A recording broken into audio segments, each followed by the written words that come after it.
marriage has kind of lost ground, has retreated the most among working class and poor Americans. Yeah.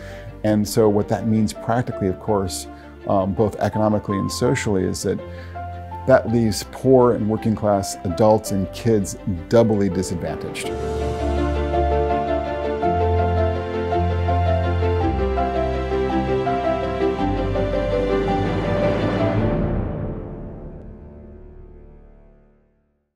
My guest today is Brad Wilcox.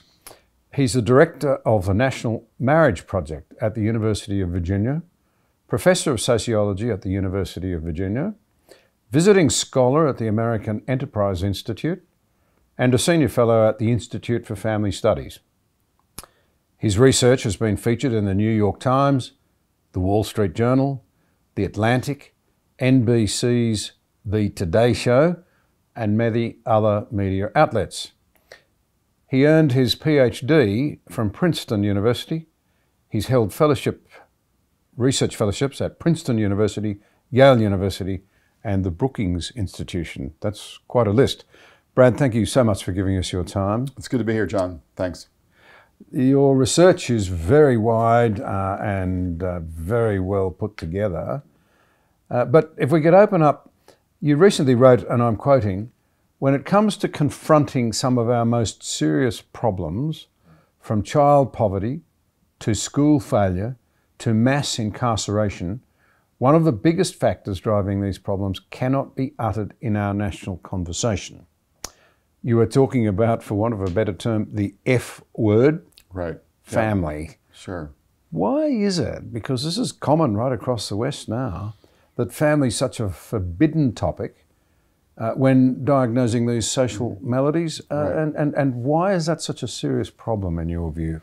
Yes, I mean, it is striking, I think, both in the US and Australia as well, that, when we're kind of addressing things like poverty and crime and opportunity and whatnot, that we're kind of reluctant to sort of talk publicly about the role that families play in all of these topics. And what we see here in the United States, for instance, is that when Raj Chetty, who's one of our top economists at Harvard, was looking at what's sort of the best predictor of mobility for poor kids in terms of what factor lifts poor kids up and into adulthood, into sort of the upper class at kind of the community level, what he found was it wasn't inequality. That wasn't the biggest factor. It wasn't sort of school quality. It wasn't race, but it was family structure. That was sort of the best predictor that he found in his research. And yet this kind of finding is mainly ignored in our newspapers and our media outlets and in our universities as well. It's kind of like the family elephant in the room. Everyone kind of knows it's there, but no one wants to kind of talk about it. They sort of circle around it. I think that's the case for a couple of reasons. I think one thing that's obviously very important here is that since the 1970s, there's been a dramatic increase in what we call expressive individualism. It's this idea that kind of like what makes you feel good is the most important thing. What makes you happy is the most important thing. And so kind of older notions of sort of family stability, the importance of sort of sacrificing for your marriage and for your kids, kind of in some ways were questioned because people were kind of putting a priority on this more individualistic approach. I think that's one reason why we don't want to talk about family, because it means often we have to sacrifice in some important way for our marriage, for our kids, for our parents. So I think that's one thing. I think a second thing that's really important here is there's also been a kind of, particularly again, since the 60s, a kind of anti-traditionalism that's sort of afoot. And people kind of think that sort of the newest thing, the most progressive thing is the best thing, that change by its very nature is a good thing. And so again, that has certain implications for how you think about what's gone on in our families since the 1960s. And the third thing that I would say is there's a kind of Marxism that's afoot. And what I mean by that is kind of an assumption that what really matters when it comes to family life is economics. And that if we kind of get all of our economic factors aligned correctly, then family life will kind of just, go well. And that assumption, which is also often aligned with the idea that sort of the state must play an important role in securing the economic foundations of family life, makes people often kind of reluctant to sort of think deeply or consider, seriously how much, marriage, stable family life, play an important role in securing both the economic dimensions of family life and just, the quality of family life more generally as well. So those are, I think, three things that help to kind of explain why we're often reluctant to confront the family factor in public discourse. I'm often asked by the media in Australia when there's a mass shooting in America what I think. Right. And I'm asked that because I was part of a government that introduced gun laws in Australia. Even now, sometimes controversial in a way. But I've a couple of times said to the journalists, part of the problem, I think, that we need to address is that nearly every one of those, nearly always young men that have committed those atrocities, if you look at it, they've had a seriously dysfunctional environment that they've grown up in, which has left them badly damaged. Right. I suppose I'm asking a sort of question. Is that... Yeah, so we do see now that in terms of the mass shootings in the U.S., there's obviously a lot going on in terms of our own gun culture and gun policies. Mental health intersects obviously in a big way with this in the United States. I think also kind of an inability to sort of give our young men a kind of a clear and constructive model of masculinity. But it's also, I think, the case too that you often see that there's some kind of, absent father or family dysfunction that's at play as well. And when you look kind of beyond just the sort of the mass shootings to sort of crime more generally in the United States, violent crime in particular, what you do see is there's a lot of empirical evidence indicating that young men who've grown up without their fathers in the household are more likely to have difficulty with the law. They're more likely to be imprisoned, incarcerated. They're more likely to be suspended or expelled in our schools. So there's a very strong connection just more generally between sort of family breakdown, if you will, and young men struggling on a number of fronts, including when it comes to any number of criminal activity as well. Yeah, I was looking at some numbers the other day, and I gather since the mid-70s, the American population's roughly doubled, but the number of people in jail has gone up by about 750%, quite staggering, and overwhelmingly, they're men. There does seem to be a real problem. Right, so starting in the late 60s and especially in the 70s, just a huge upsurge in violent crime and murder in the United States. And then it came down in part because so many young men were incarcerated. And of course now we've seen an uptick again in violent crime and in murder in the US. And that's actually a topic I'm investigating with some colleagues in terms of what's the connection there between family and crime. But in general, we do see in the US a very strong association between violent criminal activity, incarceration, and young men growing up in homes without their fathers. My real point here being that it's as you said, we don't want to talk about the impact of family structures and the environment in which people grow up in as a factor here. It's as though it's taboo. And yet I think it would be very helpful if we were to be more honest and to talk about it more. Right. And again, I think probably the most fundamental reason it's taboo is that, all of us have, have failed in some way in our families. Yeah. All of us know folks who have messed up their marriages. And I think it's difficult for us to kind of confront this reality. But I think it's still necessary, and we could do more, I think, as a culture, more as individuals, more on the policy front to kind of give parents and adults kind of the skills, the norms and the incentives that they need to kind of do better on the family front. Coming back to a more immediate issue, we're still coming out, I guess, of the whole social upheaval created by COVID. Right. And in Australia in particular, Americans talk about it a lot. In some of our bigger cities, some very tough lockdown policies and so forth were put in place. I suspect, and I'm seeking your views on this, that the whole impact on employment, education, social life, family life has been quite profound. Right. How would you see the impact that the whole COVID experience has had on family and marriage? Yeah, I think there are a couple of things one could say. One is that as we kind of look at the data, at least in the United States, there's a number of different kind of academic pieces indicating that married families navigated kind of the lockdowns more successfully than did single adults. And on the one level, it seems like obvious, but I think it's just it's worth, I think, underlining that in a day and age when we kind of tend to sort of devalue the importance of marriage and the importance of family. actually having your own community, on the home front there with you and for you is important. And I would sort of speculate kind of even beyond COVID, that in a world that's increasingly economically unequal, in a world where we spend too much time on screens and not enough time in person, and in a world where we could see more pandemics, having a family, that you're living with, I think will become more and more valuable. Having a spouse there to be with you and for you is, I think, more and more valuable going forward.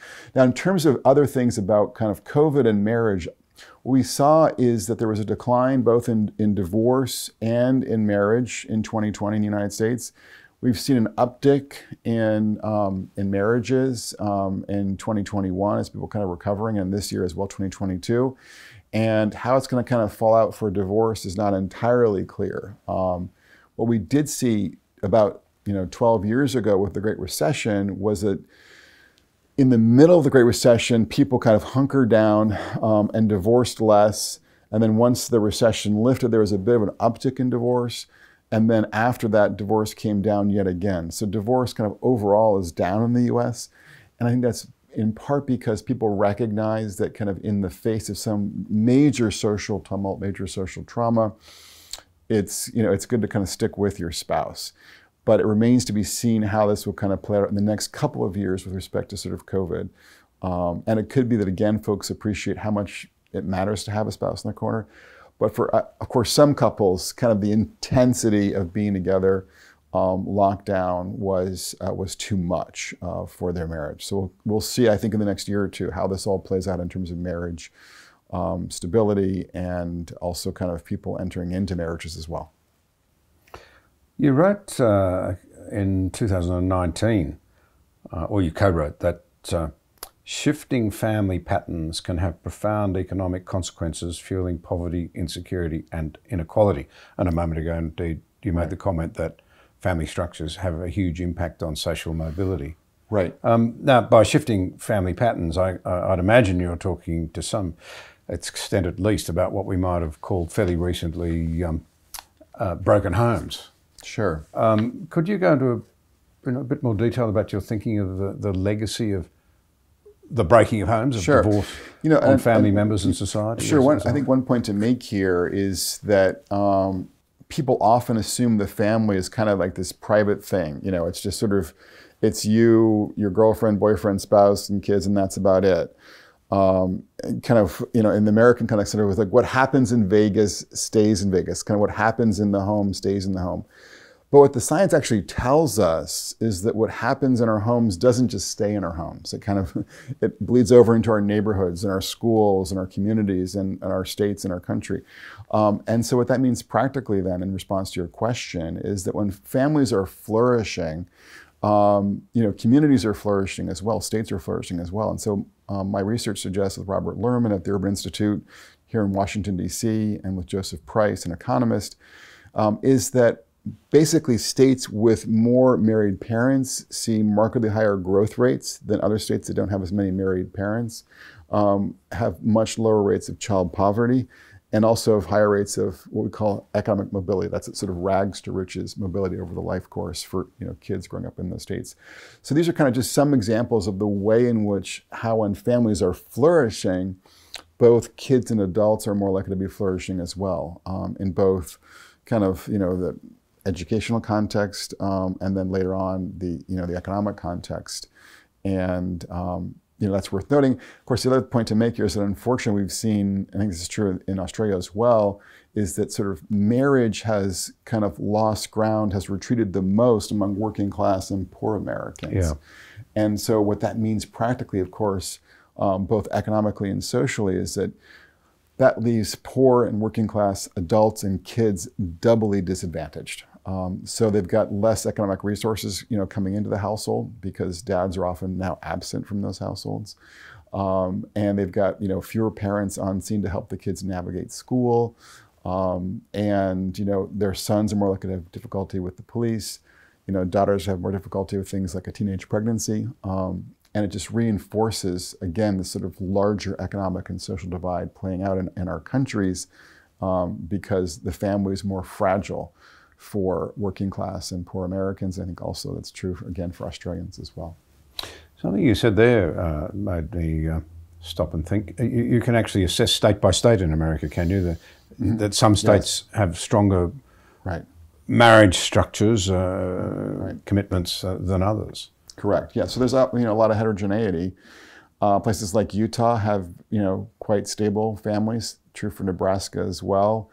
Places like New Mexico and Louisiana, South Carolina have high rates of family instability. So that difference allows us to kind of figure out how our differences and these sort of broader ecological patterns of family life then link to a variety of social and educational and economic outcomes, at this sort of aggregate level.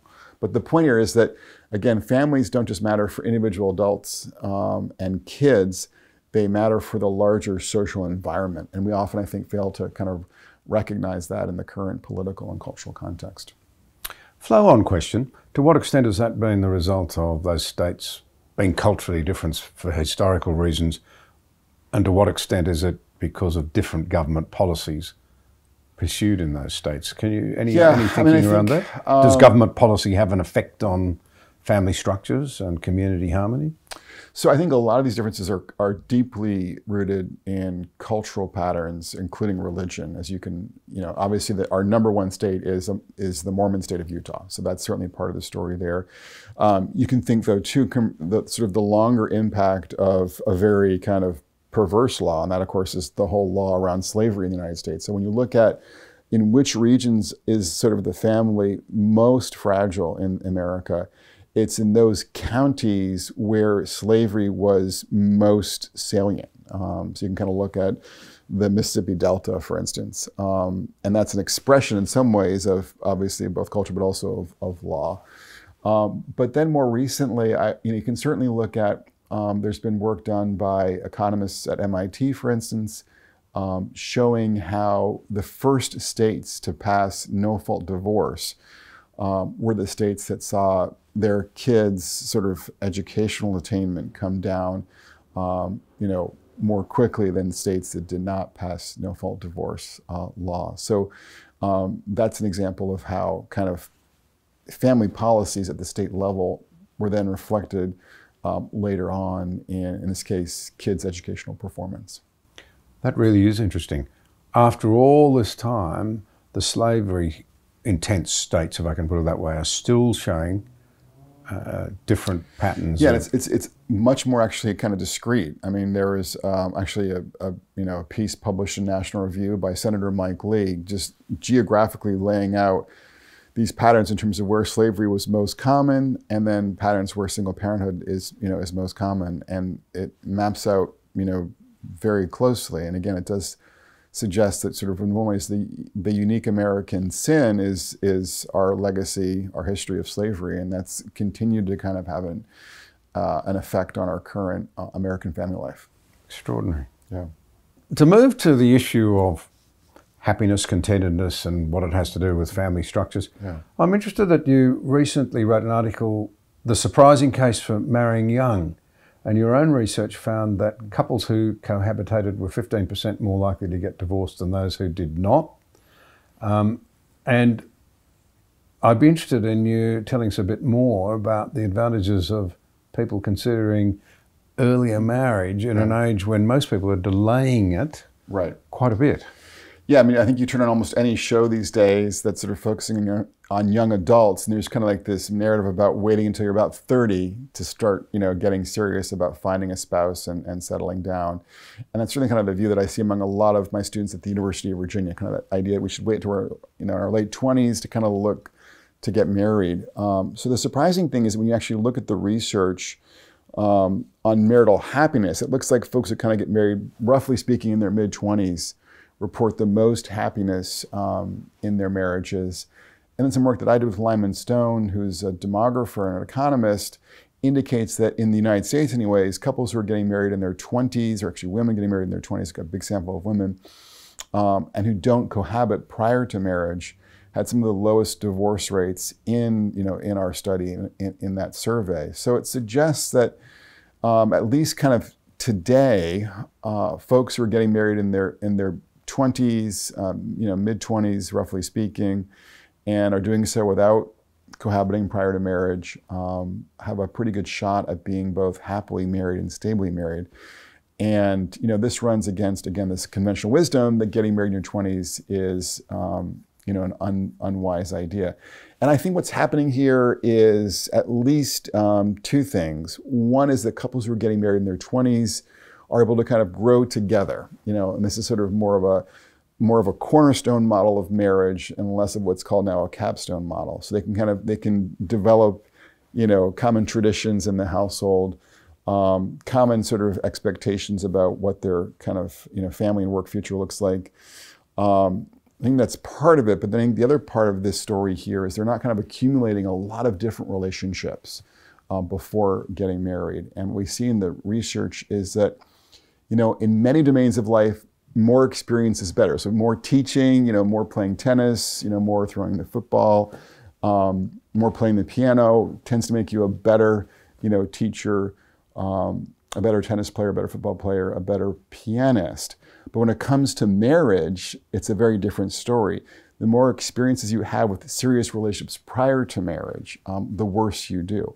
And so I think, not having had, lots of partners before marriage makes people, I think, probably less likely to sort of critically compare their spouse to some, prior boyfriend or some prior girlfriend.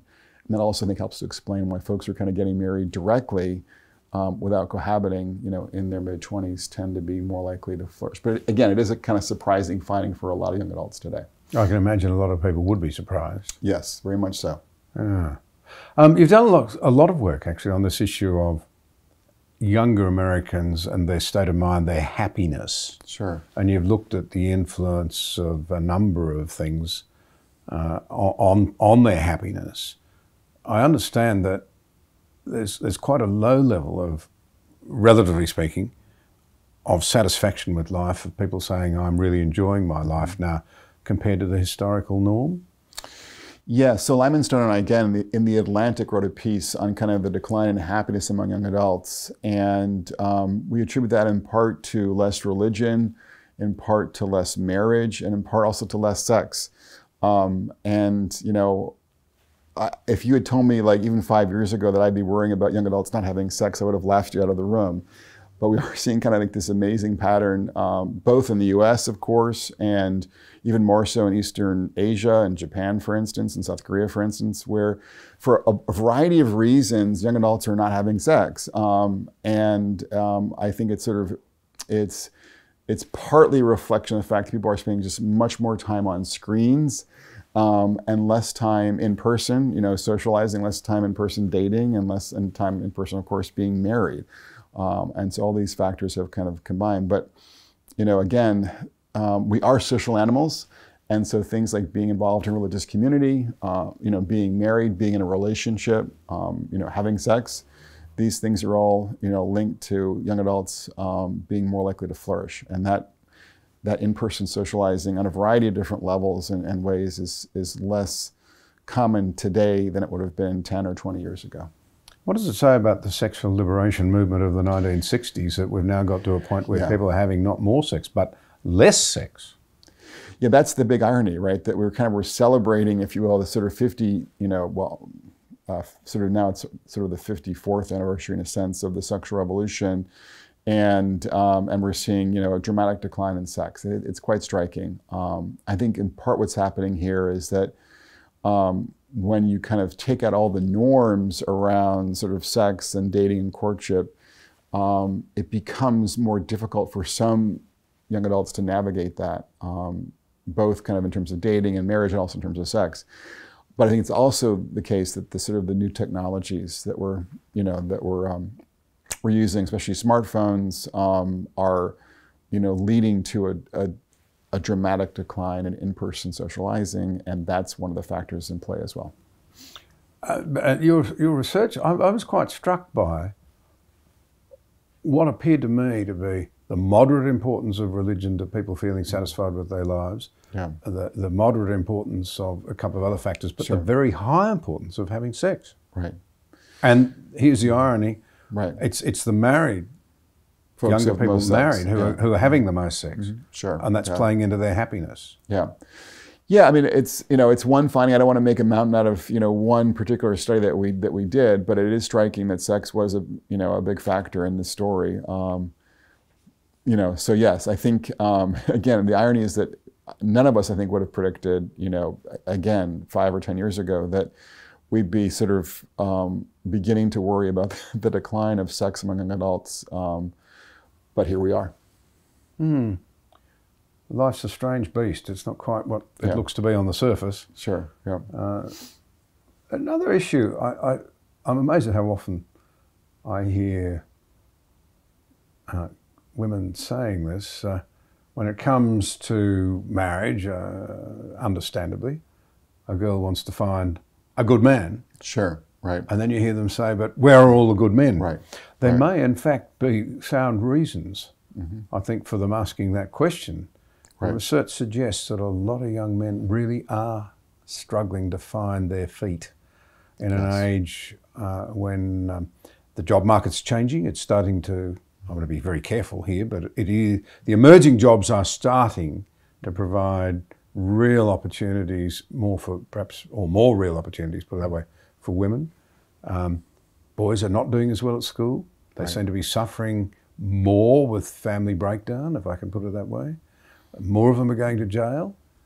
Sure. So yeah, I think maybe there's something to this idea that there is a shortage of good men. We do see at my own university about 56% of the students now are female, and about 44% are male. And we're seeing, across the country, women dominating kind of academic, achievement, kind of contests in their middle schools, high schools, and being much more likely to both matriculate and graduate from college and graduate programs.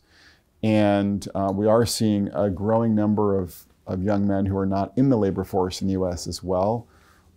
So there are a lot of young men who are floundering. And of course, Jordan Peterson's success is an example. I think there's a lot of young men are kind of looking around for models, ideas, and Peterson had some really powerful things to say to young men. So, but in terms of what's driving this, I think part of the story is we don't offer a constructive model of masculinity to our teenage guys and young men. Well, they hardly need to go out and slay dragons to look after their women folk and their children anymore. Well, that's part of it, but I'm just sort of saying, there's the pop culture, the schools don't really offer much in the way of a constructive model of how one could be a dragon slayer of sorts in the 21st century.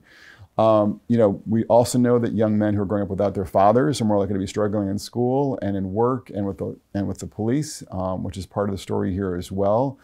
And then I think there's also a way in which the new economy often makes guys, particularly guys who are not in the college track, feel like they don't have a good future economically, a good future professionally. So these are some of the factors that are, I think, making it more difficult for, boys and young men to flourish. I guess I also would add, too, just the way in which our schools tend to prioritize a more kind of feminine style of schooling. They don't tend to give, I think, boys enough time for, recess, being out, outside. They tend to kind of minimize risky activities at school. At least in the US context, and tend to kind of promote activities and forms of learning, forms of pedagogy that are often more suited, I think, to young women than to young men. So all of these things, I think, have created a context where we're less boy-friendly, less male-friendly than we used to be.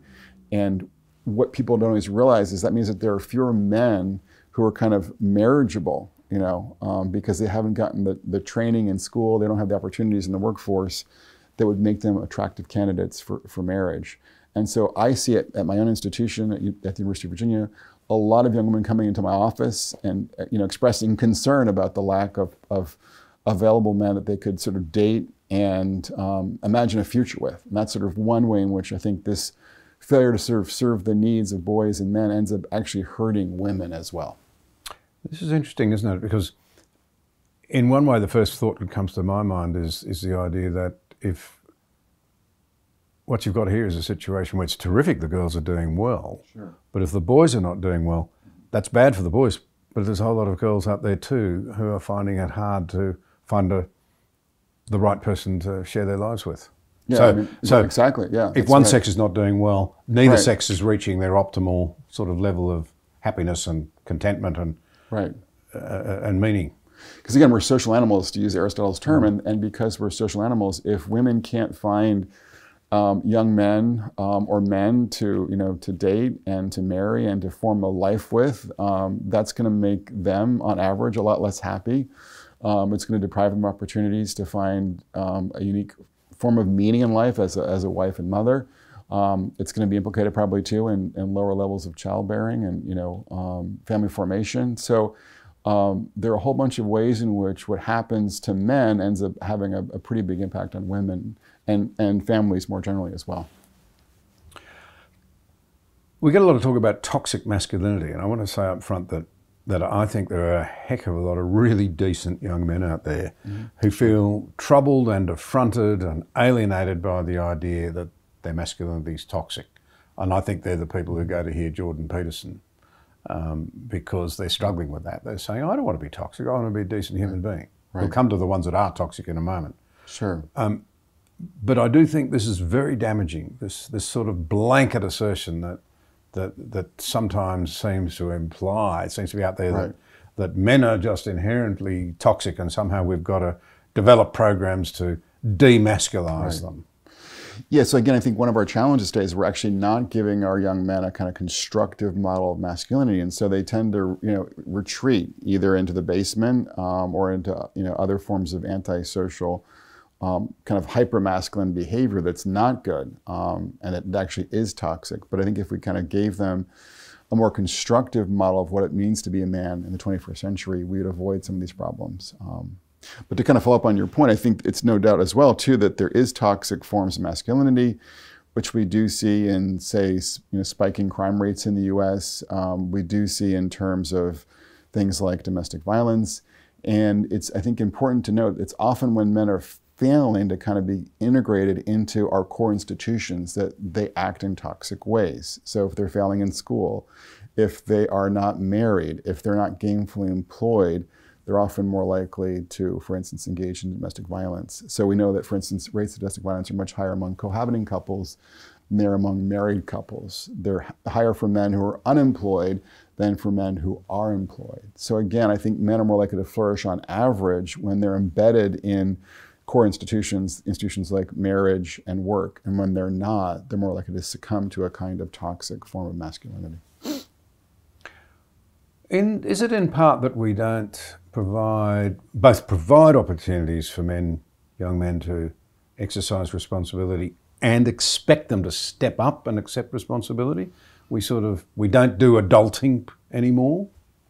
Yeah, I think we don't do Isn't adulting a lot about in accepting? general. Yeah, across the board. I mean, I think, this is true for young adults, both female and male, but I think it's especially the case that we're not doing enough to kind of basically scaffold the transition into adult masculinity for our young men. Of course, across time and space, most cultures have had strong rites of passage that have taken, teenage boys basically and ushered them into adulthood, and then given them kind of like a to-do list. This is what you've got to do as an adult male. And we don't do enough of that today in our contemporary culture. There's been, on the horrific issue of family violence or of domestic violence, there's been a bit of controversy in Australia built around some research done in America, and I'm not sure about the quality of the research or the way it was interpreted in Australia, genuinely uncertain, but an attempt to link, particularly in sections of the media that are hostile to Christianity, a link between conservative ideas of gender roles, right. And sure. what have you, and domestic violence. It's an area I understand you've done quite a bit of research. Yeah, in my book on sort of religion and family life for American men, what I found was that men who were basically nominal evangelicals or nominal conservative Protestants were the most likely to be reporting domestic violence, whereas men who were attending church regularly as conservative Protestants or as evangelicals had the lowest reports of domestic violence. And, don't know entirely what's sort of happening there, but I think one possibility is that men who are kind of exposed to sort of, Christian or religious notions of sort of patriarchy and authority in a very kind of, thin way, in a very kind of, cursory way, could take that as a sort of a license to be authoritarian or abusive. To justify their own. Justify their own bad behavior, or just their desire to lord it over, a wife or girlfriend and kids. So I think that's certainly part of the story there. But at least in the U.S. context, in the data that I was looking at, men who were engaged in religious communities where, they're encouraged to kind of be of service, where there's some kind of accountability, in their own religious community, where they're seeing other husbands kind of, making an effort to be good fathers and good spouses, seem to have, a lower risk on that front. So I think that's noteworthy. We've also seen kind of in newer research in the United States that when you're looking at kind of men and housework on the home front, we're seeing that religious men are now reporting the highest levels of domestic work, childcare, doing dishes, things like that. And I think this is kind of a reflection of this sort of new recognition that the family is, in important ways, under threat. And so as husbands and fathers, we need to kind of step up and do more to help out on the home front. But I think anyone who's been involved in a religious context knows that domestic violence is a reality. And I think we could do more, both from the pulpit and other contexts, to kind of communicate the message that A, that's not acceptable, and B, that if you're having difficulties in your marriage, there are resources out there that you can plug into to strengthen and improve your marriage as well. I think it's fair to say that there'd be a broad view in modern society that people who take their religious faith seriously are uptight and probably less happy and less free, right, than those who have discarded those old superstitions. Sure. Your research suggests something quite different. Yeah. That people who take faith seriously actually record higher levels of happiness, right, including women. Right. Sure. In deeply faithful households. Yeah, actually I was just reading another study this morning and found, this is a study of British women, that more religious British women, reported more sexual desire than their less religious peers, which is kind of another sort of part of this puzzle. But to kind of answer your question, we do see that religious, in the U.S. context, Americans are happier in their marriages and report more sexual satisfaction. And both on the sexual satisfaction side of the ledger and on the marital happiness sort of outcomes, we see that religious women who attend church with their husbands are doing the best. And I think that's in some ways surprising, because we've had kind of like this whole idea in the U.S. of sort of like, there was this famous show called Saturday Night Live, and they had this sort of skit with the church lady, and she was a very uptight, kind of prudish, probably Southern woman. And I think one could get kind of the sort of sense from this pop cultural perspective that, religious women are, again, sort of dour and unhappy and uptight. But I think there's something about the sense of security and trust engendered in a religious marriage on average. The commitment to things like, forgiveness, that end up translating into higher quality relationships and even higher quality sexual relationships. And so what we're seeing kind of in general in the research is this sort of what happens outside of the bedroom ends up mattering for what happens inside the bedroom. And one of those things that happens outside of the bedroom in some contexts, of course, is a sort of a strong faith and a strong religious community. And couples who have the benefit of those kinds of things are more likely to be flourishing in the bedroom as well, I think, because their sense of commitment and trust and emotional security then kind of feed into a stronger sexual relationship as well. So that's, I think, for some folks, that's kind of surprising. Coming to the impacts of social media it's one of the things that's really changed rapidly with the advent of the smartphone in particular, I would have thought. Right. And I hear a lot of educators saying that they are really dangerous. You yourself, and also Jonathan Haidt and Greg Lukianoff in their book, The Coddling of the American Mind, right. You've been warning us of the real dangers here. You point out, I think, in one of your pieces that between 2011 and 2016, as social media, smartphones really, I guess, right.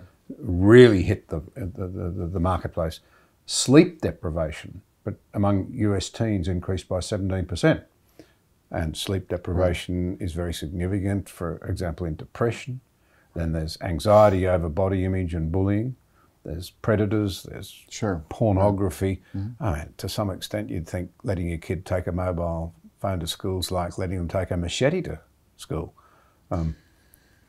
How do we handle this? What do we know about the mental health sure. impacts of social media on children? Yeah, I mean, I think there's obviously a lot of controversy among academics about how much, the smartphones have played a role in, helping to fuel this sort of spiking trend in anxiety, spiking trend in depression, spiking trend in suicide, in many contexts. And from the way that I kind of read the research, I think that social media per se has been a big part of this, because it promotes, as you were saying, kind of like this sort of spirit of comparison. Like, you never measure up to your peers online because they're always presenting the best stuff online to you, and so that's, I think, part of the story. There's other kinds of material online that's toxic in one way or another, whether it's in terms of pornography or violent or whatever else it might be. And then the other piece too is that we all need a good 7-8 hours of sleep a night, and our teenagers need even more sleep. And of course, if you give a kid an iPhone, and you don't kind of collect it at 10 o'clock at night, they're often going to just spend hours scrolling through a screen. And the problem with that in part is that it makes people much more likely to be vulnerable to depression when they don't get enough sleep. So these are just some of the different things that our smartphones, I think, have done to sort of reduce the emotional and the social welfare of our teenagers, both in the US and probably also in Australia as well. Any sort of particular thoughts on your part as to what schools and indeed even political forces ought to try and do in this area? Yeah, are there helpful steps we could take? Well, I mean, and I don't know, but certainly schools should basically prohibit, I think, phones obviously during class, and maybe give kids just sort of discrete times, maybe, during just before lunch or whatever, to sort of check in with their parents, whatever else it might be, or, a study break, but just sort of have the phones kind of basically out of the school. I think it's always constructive. And our kids have been in schools that have very different policies, but the schools that have the sort of the most strict policies seem to have the best, social environment for the kids.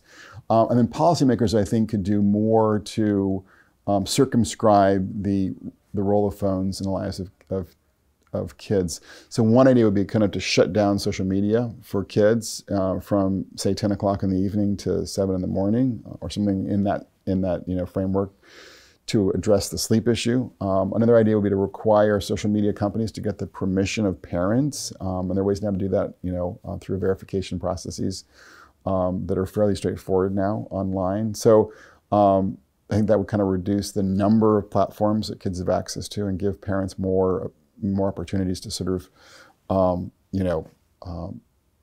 scan their kids' social media sites as well. And then to sort of really do a better job of age verification for pornography as well, at least and there are some sites that are easily identifiable, and kind of make sure that those are much more removed from kids' access would be good. So these are the kinds of things we could do, kind of common sense reforms to kind of rein in big tech to some extent when it comes to our kids. Finally, if I could, do you have any thoughts on those who, I'm sure it's a huge number of people in our communities who are committed to their marriages but wondering how to strengthen them and keep them fresh, those sorts of things, because it does seem to me that all relationships require refreshing on a regular basis. Any thoughts on what that looks like, practical tips? Yeah, so we have seen, obviously, since the 1970s, a pretty dramatic uptick in divorce. And so I think you have to be, if you're married, you have to kind of be thinking about, in a sense, sort of, what do I do to sort of protect my marriage from divorce? And then also, what do I do to sort of make it stronger and better? And I think about this in terms of 5 different C's. So the first C is about communion. About a kind of we before me mentality in your marriage. This is, I think, both kind of very practical. So things like, for instance, having a joint checking account is linked to actually better marital outcomes. Kind of it forces people to kind of see their finances as kind of a we thing, not a me thing, and to talk through financial difficulties and challenges in ways that hopefully are generally constructive. So that's sort of one idea on that front. But also in terms of on the emotional front for communion, I would definitely encourage couples to go on a regular date night. And mix it up. So doing novel things with your spouse, whether it's dancing or movies or going on a hike, whatever it might be, tends to engender a sense of romance, because there's something about novelty that is linked, I think, in a very profound way in our brains and in our hearts with a kind of more romantic experience. So that's one piece. The second C is about children, kind of recognizing that your marriage matters not just for you, but for your kids. And couples who have that sense that they're kind of engaged in enterprise to raise kids and then maybe help raise grandkids, I think are more likely to be flourishing with this kind of common project they're working on together as a couple. The third C is about commitment, kind of recognizing that you've got to protect your marriage. And that partly is about fidelity. So, one sort of negative example here is a very famous Republican governor, Governor Mark Sanford, who would go away every year with his sort of college buddies, I think it was, a bunch of guys, and they would kind of go do adventures. But these friends were not really kind of committed to fidelity. And so one trip he met this woman in South America, and, things went from there. And then that ended up, basically destroying his marriage. So the point constructively is sort of like picking your friends well and paying attention to kind of the norm of fidelity by having some degree of prudence in terms of how you relate to folks who might be attractive alternatives to your spouse. The fourth C is about cash, and it really relates to men in particular. We know that marriages where men are doing a decent job, at least in the workforce, are markedly less likely to end in divorce, whereas the woman's employment has no implication for divorce risk. So basically, kind of encouraging husbands, to be deliberate about, being good workers and kind of attending to their financial responsibilities on that front is still, even in 2022, important. This is based upon some Harvard research done by Sasha Kilowald. And the final C is about community. And we know that folks who have friends who are family-oriented are more likely to be flourishing in their marriages, and particularly friends who are religious. And I think about this in terms of 3 different factors. What I'd call norms, people who kind of embrace norms like forgiveness, for instance, in marriage, often from a religious basis. Network, so being connected to other, for instance, religious friends is linked to better outcomes. And then we call in sociology nomos, a sense of like there's an order out there that is kind of superintending your life. And so when you confront things like unemployment, the loss of a loved one, or some other major trauma in your life, if you have a kind of a community and a nomos that sort of basically gives you a sort of what we call a sacred canopy in sociology that lends meaning to your difficulty and to your suffering, you're much more likely to successfully navigate it and not to see your marriage dragged down by this, this challenge, the slings and arrows of fate, so to speak. So. Those are kind of the 5 C's. Again, so it's communion, it's children, it's commitment, it's cash, and it's community are all factors that are linked to both stronger and more stable marriages in my research. That's really valuable. There's 2 things I'd just like to say that I really picked up on there. The first was forgiveness.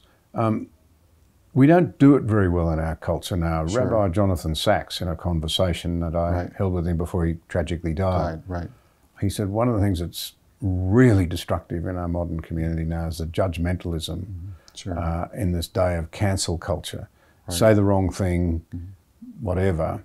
Right. and the judgment is very harsh. There's no mercy, there's no forgiveness. Right. It seems to me that family environments and marriages in particular, there are going to be mistakes, there are going to be misunderstandings. If there's no forgiveness, it's going to be very hard to keep the ship in good shape, isn't it?